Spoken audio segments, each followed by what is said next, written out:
Hey cool, hey! This video is sponsored by Dime by OESD, but we'll get to that in just a minute. This time last year, I was running around Europe admiring all of the beautiful stained glass and Gothic architecture of the cathedrals and buildings that are over hundreds of years old. I loved them so much that I started incorporating those kinds of motifs into my fashion and style. So naturally, when I saw this corset by Noir Couture, I knew I had to have one in embroidery. I just knew. So when Dime by OESD reached out to me for a collaboration, it just came to me. I was gonna make a cathedral corset. Speaking of, let's talk about today's sponsor. Dime by OESD is a top source for machine embroidery products and education, providing inspiration, online learning events, and solution-based products for embroidery enthusiasts of all skill levels. For today's video, we will be playing around in the Cosplay Stitchery embroidery software, and we will be actually making our very own Gothic Windows for a corset that I will be making in this video. Cosplay Stitchery comes with over 1,400 artwork imagery, over 300 ready-to-stitch embroidery designs, easy conversion of artwork to embroidery, which I will be showing you later in this video, digitizing tools for custom embroidery, plus you can create files for your Cricut to cut details into foam or even make stencils for rhinestones. Has also supplied thread, water solute stabilizer, a snapping hoop, and a few other things for us to play with in today's video to make this corset come to life. I've been really interested in using a magnetic hoop to help make hooping my fabric, especially weird materials like velvet or even slippery ones like tulle, just a little bit easier for me. And so I'm really excited to get to actually try this out and have a project specifically in mind for doing this kind of work. I was also gifted some metallic thread, a stencil kit, some other types of stabilizer that I will be showing you later on in this video, where I will be doing an unboxing of all of the goodies that Dime by OESD has sent to me. And I know that that sticky stabilizer is going to be perfect for what I have in mind for this year's Halloween project, which I will mention later in this video. So I don't know, maybe you should keep watching to find out what I'll be making for Halloween this year. Thank you so much to Dime by OESD for sponsoring this project and this video, and for giving me some fun tools that I now get to share with all of you. If you are interested in purchasing any of the products, I will have a link in my description, and if you use code KC10, you can get 10% off your order. So make sure to check those out. And without further ado, let's get started on this Gothic window corset. The very first step is to actually make a mock-up of the pattern that I purchased, which I got off of Etsy. I will make sure to link the one below. I'm cutting it out with the new 28mm rotary cutter by Famore Cutlery. If you haven't seen this already, it does great around curves, and I just really like using it. So let's make a mock-up.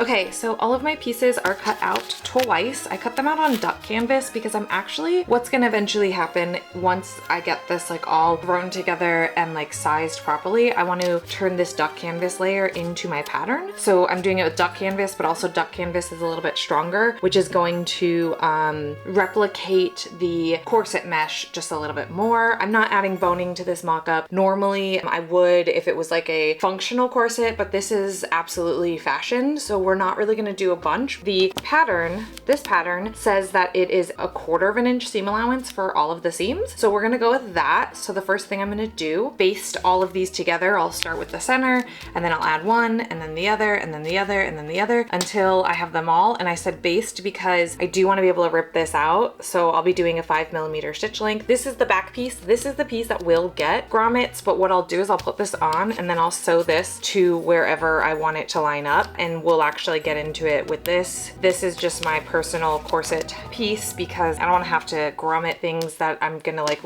miss out on the grommets of, especially when it's like this piece, like this big. something like this where it's probably only gonna be 4 or 5 grommets isn't a big deal. You know what, I have these, let's use them. And this is also duck canvas. This is serged, and these are metal grommets that have a piece of whalebone, not whalebone, synthetic whalebone in it. We don't use whalebone anymore. That's what I'm gonna do. Show you sewing one of them, like just the center front, and then I'll put it on and we can talk about how it fits and what adjustments need to be made. This is fashion, so we're not trying to cinch anything in. The goal is for this to kind of act as a belt, so anything like light and fluffy that I wear over it will kind of cinch in and make my waist just a little bit more defined. And then once this is kind of perfected, I will go in and talk about the actual embroidery process and how we're gonna do this. Okay, so I like this. I think this is pretty good for like something that's supposed to be fashion.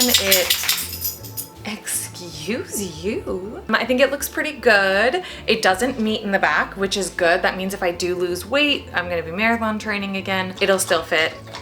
Hello darkness, my old friend.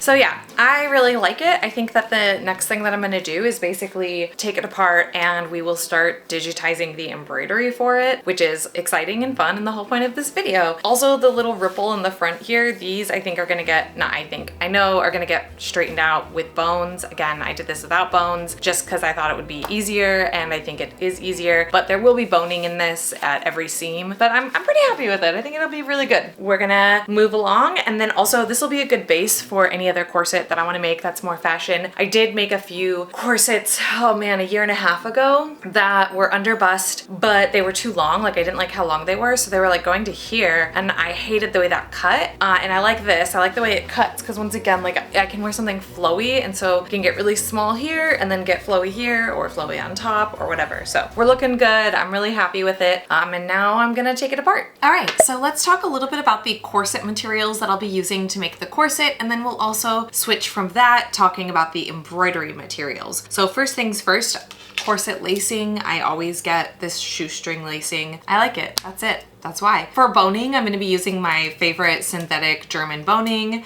This is from corsetsupply.com, and I really love this. I use it all the time, so we'll be using this. We're not gonna use a ton of it, but we'll be using just enough to give us some structure. All right, so next up is boning channels. I've never purchased them from Bias Bespoke before. All 3 of these are from Bias Bespoke on Etsy. I thought I'd give it a shot. I'm a little nervous because this barely fits, but we'll make it work. So this is the boning casing that I got, and it's all in black, and I probably got way more than I need, but you never know. Next up is what's probably the most important material. This is technically a see-through corset, so I do want it to have that sheer aspect to it since we are making basically cathedral windows.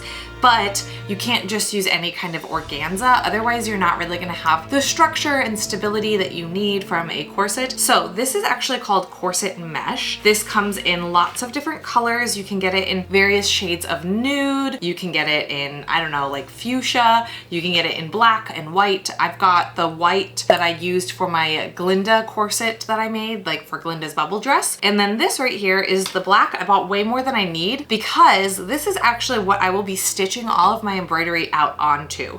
So when we get to the order of operations with our actual stitching out of the embroidery, I will explain to you kind of why I need so much more. Ideally, to make this corset, you only need 1/4 yard of fabric. So if I was just doing this corset without any embroidery, just going to town the way that like I would normally, 1/4 yard would be perfect. But I believe I bought 2 yards. It's a lot stronger than most organza. It's really, really nice. It's fairly thick, and I'll be using 2 layers of this on the corset. One will have the embroidery and the other will be the inside. So that's basically the materials for the corset. Grommets I already have, and I'll be using a grommet press. Interesting. We might have lost that. Yep, the battery is dead. Cool. So that is my corset supplies. Now we have this lovely box to open up from Dime by OESD. I'm gonna change the battery in this camera here so that I can get this view of it, and then we will get going. This box was sent to me from Dime by OESD, and basically it's some goodies for actually doing the embroidery. So let's open it up.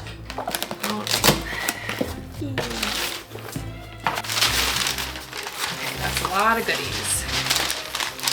So we got a point turner in here. Ooh, a hole punch tool. Okay, so this is a Stabilizer Embroiderer's Compass. Do your best embroidery with your personal guide. Okay.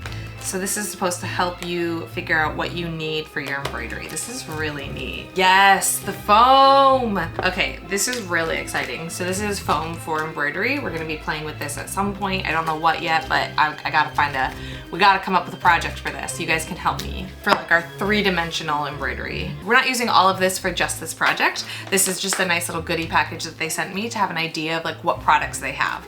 And that's also when you ask me questions, I can kind of give you an idea. Okay, y'all, the number one most important thing we all need. Oh my God, I'm so excited. This is a basically like a thread color book, but they call them color cards. This is basically the actual thread. So it's not printed colors, it's the actual thread as it is dyed, so I can figure out what do I need for each project. Okay, so a stable grip. Some of these things I am gonna get on a call with Dime to explain to me how to use. And then when we actually go to use some of these tools, I can explain to you what they do. But this looks really cool. All right, we got thread. So I did ask for a couple spools of black thread, which they delivered. Y'all know, you know, a goal needs some black thread, but they also sent in a bunch of this metallic thread, which is so pretty. This purple is stunning. Look at that. We'll have to use some of this for a project at some point too. I love me some good metallic thread. So we've got some stabilizers. This is Sew and Wash. So this is, I believe, a water-soluble stabilizer. This is actually what I asked for this project. This is a water-soluble stabilizer. This is what we will be using for this project, and I'll explain why when we get there. Ooh, we got some gems. Look at these.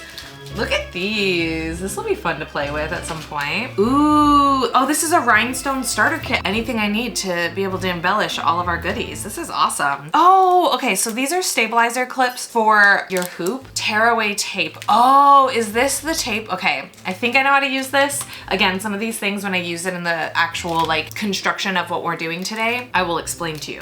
But this is exciting. Ah, peel and stick. Okay, super awesome. So this is probably gonna be what I use for my Halloween project this year, is going to be Ellen Hutter's wedding gown, and I want to digitize and stitch out all of the lace because she has this like lilac theme going on. It looks like they're lilac actual like flowers in the lace for the outer like layer of the dress, and I want to digitize and stitch them out myself, and so I'll have to stitch it out on netting. This looks like what I would want to stitch it out, like what I would want to use for stabilizer, because what it'll do is it'll stick to the tulle or the netting and allow for me to be able to work in that way. So I think this is what that is. Oh, it's a silicone mat. So it is, oh, and it's all labeled. So it's gonna help me find center points and stuff. That's awesome. I have never even thought, some of these things I'm like, oh, I never even thought I could, like I needed that. And then here we are, look at this big old hoop. For those of you that don't know, like hoops for machines are just, they're the stinking best.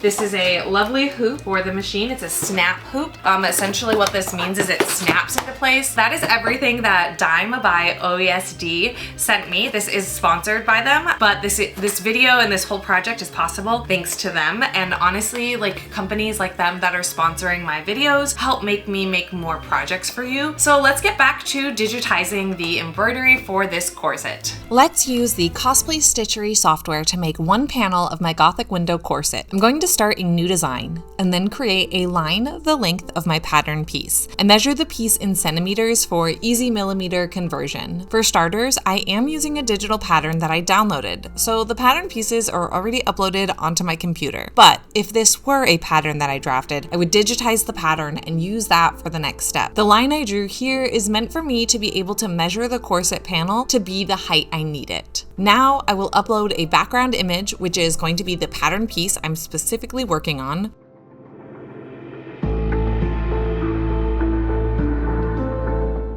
Then I'm going to delete that original stitch line that I put into my program. Once I have the piece to the size I would like, I'm ready to use the digitizing wizard to turn a design into stitches. For this project, I purchased some Gothic window packs on Etsy. I will link them below. This is a fast and easy way to digitize something generic like a Gothic window, but for something like recreating the embroidery on Ellen Hutter's wedding dress, I would likely create it stitch for stitch. So if you would like to see that process, make sure to let Dime by OESD know you heard about them from me. Going through my Gothic window images, I choose one that would fit in the size and shape of the corset panel piece. I knew there would be some dead space, but I was trying to minimize as much of that as possible. In the Digitizing Wizard feature, I adjust the height of my design to be the exact height of that line that I drew at the beginning of this process. This will automatically adjust the width to be proportional, and from there I click Finish and my design is now visible in my software. Now I will change the shape and size of the design to fill the space of the corset panel in the way that I want.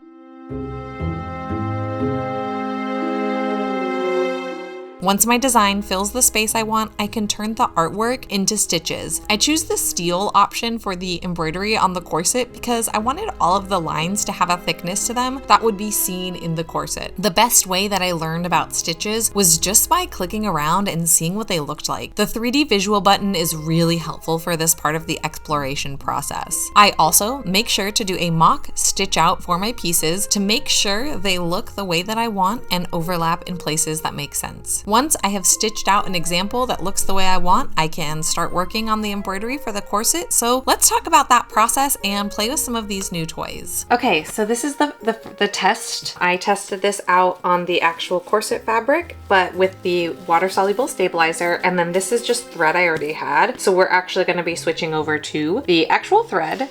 We're going to be using obviously the same stabilizer, and so I'm going to set this hoop up. Basically, there's a thing that I need to stitch out for the multi-needle, and then once I stitch this out, it's going to guide me on where I can place my stickers and all of the information that I need for my hoops. So once I get those all set up, I'll be able to actually start using this hoop, and this is a magnetized hoop, and I'll show you more when I actually use it on the fabric, but that's where we're at right now. So I'm gonna do this, get this all stitched out, follow this QR code and this instructions, and then once while that is stitching out, depending on how long it's gonna take, I can actually clean this up and soak it and figure out how long it's gonna take for this to dry that I can use it. I don't think we'll have corset pieces to actually sew together today. I will sew together the lining. I'm basically making a 2-layer corset. There will be 1 layer of just the corset structure, and then there will be 1 layer of the window panels. So each corset panel will be a window, and it's obviously going to cut into them. I'll show you that here at some point. That's where we're at. I have a very refined to-do list because I was trying to think what's the best use of my time, since a lot of my time will be stitching out on the embroidery machine, and that's kind of loud. So I might have to do a lot of voiceover. I won't be talking to you as much because with that stitching out, it's just loud. So yeah, we're gonna just get to going and see what we can get done today. Today is just gonna be getting all the embroidery done. So that's the goal. To set up my hoop, I put a layer of tearaway stabilizer onto my hoop and then had it stitch out the design from the QR code. It was basically a directional, and following that directional, I put my hoop on my silicone mat and applied the measuring stickers at the center point following the lines. Now, to get started on my embroidery project, I cut a piece of water-soluble stabilizer to the size of the hoop and then a piece of corset mesh to match. The corset mesh had fold lines in it, so I pressed those out and then I could hoop the two using the magnetic snap hoop. If I was having difficulty hooping the fabric, I could use my hooping clips to hold it in place prior to the snap hoop, but this fabric didn't do very much moving, so now it's time to head to the machine. I had to rethread the machine with the black thread from Dime by OESD, and because this is a see-through design, I wanted to make sure that my bobbin thread also matches the top thread, so I filled a bobbin with this thread as well. Now I can find my design in my machine and start stitching it out.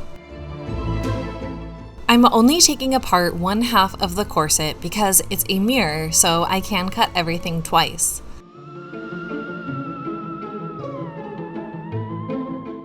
From there, I cut the corset center out on a fold, and then the center side, the side and the back side on the corset mesh. For the grommets in the back, I decided I wanted to do that with a Duchess satin. So I cut 2 layers of satin for each back piece. I stitched them together at the back center, then pressed and folded them over and stitched again, leaving room for a piece of boning. Now I was ready to add grommets.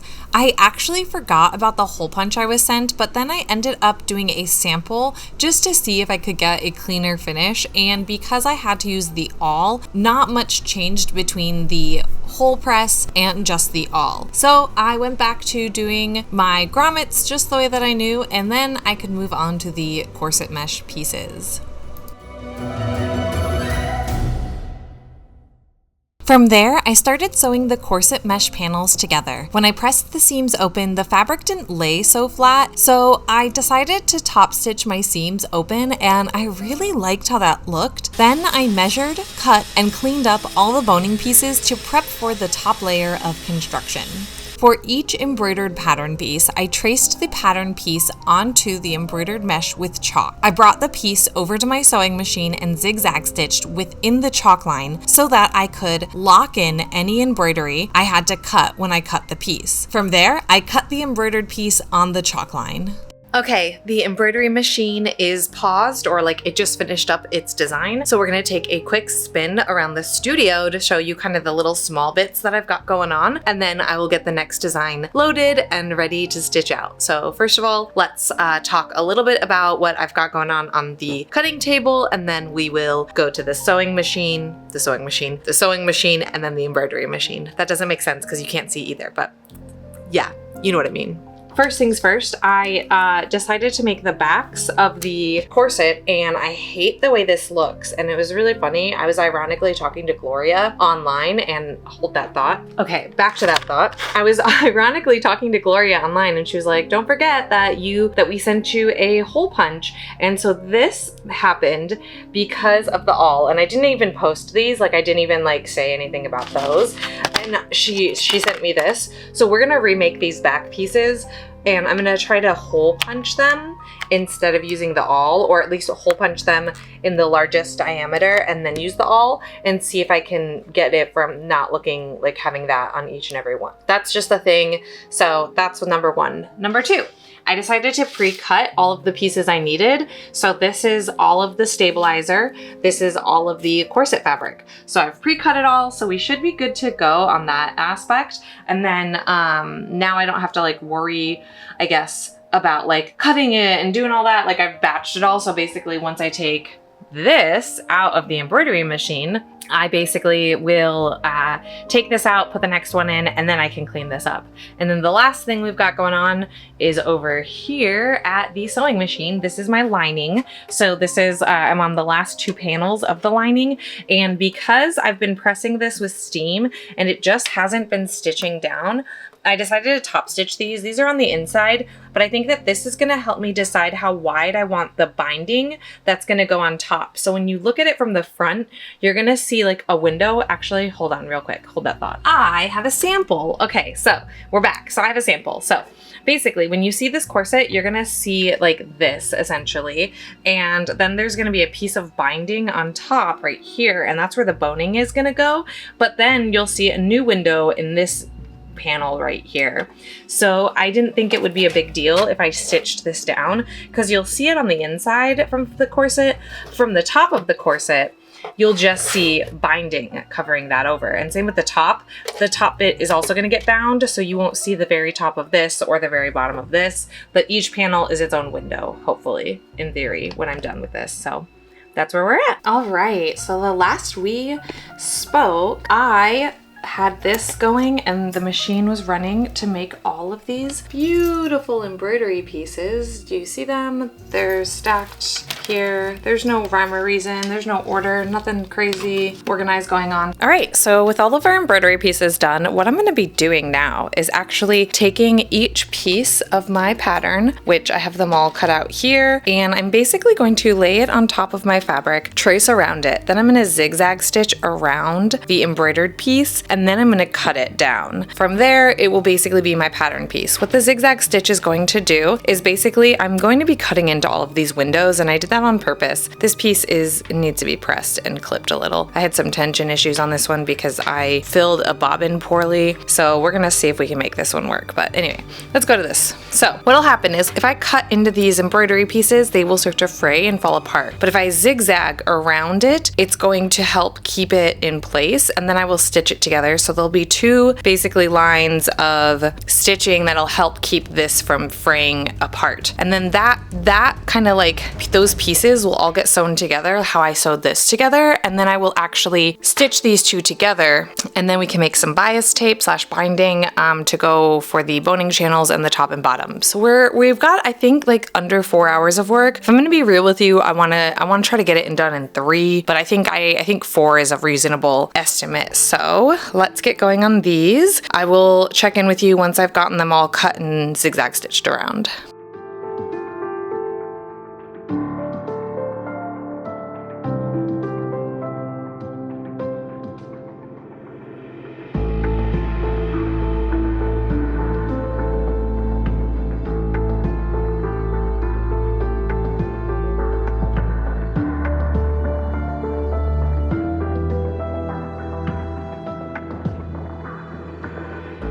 Well, I made a huge mistake and I cut this piece out upside down because I didn't label these pieces. So I get to stitch this one and that one out again. And it is an hour-long stitch out, so that's 2 hours each. I will rinse them right away and do all the steps, and then I will dry it by blow dryer so that at least will be dry, but it means that it's gonna be about 2.5 hours at least before I can keep going on this, which sucks. While my 2 new embroidery pieces were stitching out, I measured, cut, and pressed binding for the boning and the top and bottom of the corset. I cut 1 1/4 inch wide strips and folded them in to make them about 1/2 inch wide bind. This both fit the boning and it hid the seams nicely.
So that's how I made my Gothic window cathedral corset. There are a few things that I would like to change if I were to ever remake this, and I don't know, maybe this is one of those ones that I actually do remake because it's fashion and I want to wear it. Overall, I did really love how this turned out. I think it reads better in person than it does online just because of the nature of the black on black, but I also feel like it should have had only 1 layer of the corset mesh so that it could be more see-through. I feel like I put that second layer in because I went into like constructing a corset brain, making this durable, making this strong, that mindset, and I didn't think about the fashion aspect and how I wanted it to be fairly see-through. So some thoughts for a future time of doing this, or if anyone is gonna do this on their own: 1 layer of organza, perfectly fine. Not organza. 1 layer of corset mesh, perfectly fine. I also think it'd be cool to try making this on a nude corset mesh or a red corset mesh. And then I was also thinking taking it like even further, doing the embroidery in gold on the black corset mesh. Again, these are all just kind of like ideas that I had just like spitballing out there because I kind of obsess over imagery, and so like I start with a silhouette or an item and then I'm like, now I want 50 of the same thing but in different colors. I don't know if anyone else is like that, but that's how I am. So anyway, if I were to make this again, that's what I would do. Like regardless, I really love this piece. Like it's probably gonna be something I wear a lot, and I surprisingly loved it layered with my little like hand belt. I thought that that was such a fun little touch, and I know some people would be like, oh my god, but you're hiding the corset, and I'm like, not really, because the hands are kind of drawing people into the corset. I don't know, it's just something I really loved. I loved the layering of it. I really kind of want to make one now that is more sheer so I can see how those reds would like pop, but at the same time, like, we know I don't have time to do that. So anyway, I would give this project an 8 out of 10. I think that, again, there's always room for improvement. Obviously, if I hadn't cut out the one window, the just complete opposite direction, this would have been a little bit of a faster project. We would have saved 2.5 hours, but you know, it happens. Although, like, again, an 8 out of 10, I feel like really does it justice. I'm probably gonna wear this corset a lot. If you see me in it, please tell me you watched this video. And also, if you make something similar or your own, please tag me, show me what you're making. I'd love to see it. Thank you so much, Dime by OESD, for sponsoring this video and this project. And don't forget, y'all, go down below, click the link if you want to purchase the hoop or anything else from this video, especially the software. I highly recommend the software. Like I said, I'm going to be using it for Ellen Hutter from Nosferatu. I'm doing her wedding dress for Halloween this year, so stay tuned for that. And then also, yeah, follow my link below. Use the code KC10 to get 10% off. And I guess until next time, stay spooky, friends. Yay! Goodbye!